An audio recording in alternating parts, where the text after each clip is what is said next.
ওম শ্রী গণেশায় নমঃ। জয় মা পার্বতী, জয় শিব শম্ভু।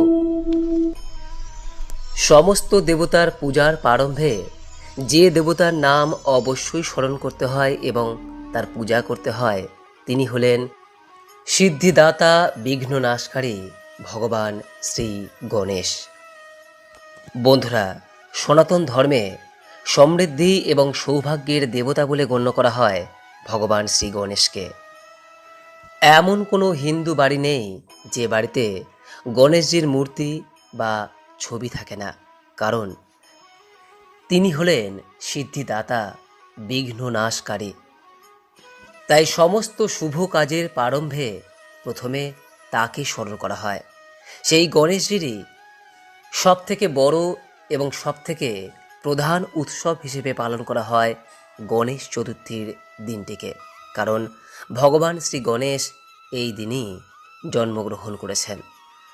ভাদ্র আশ্বিন মাসের চতুর্থ তিথির শুক্লপক্ষে পালিত হয় এই গণেশ চতুর্থী উৎসব, যা থাকে 11 দিন ধরে। গণেশ চতুর্থীর 11তম দিনে অনন্ত চতুর্দশীর দিন গণেশজির মূর্তির নিরঞ্জন করা হয়। বন্ধুরা, বলা হয় এই গণেশ চতুর্থীর সময়কালে যদি বাড়িতে শ্রী গণেশজির আরাধনা করা হয় তাহলে সেই বাড়িতে কখনোই সুখ ও সমৃদ্ধির অভাব হয় না, কারণ সিদ্ধিদাতা, বিঘ্ননাশকারী, সৌভাগ্যের দেবতা গণেশজির আশীর্বাদ সর্বদা সেই পরিবারে বিরাজ করে।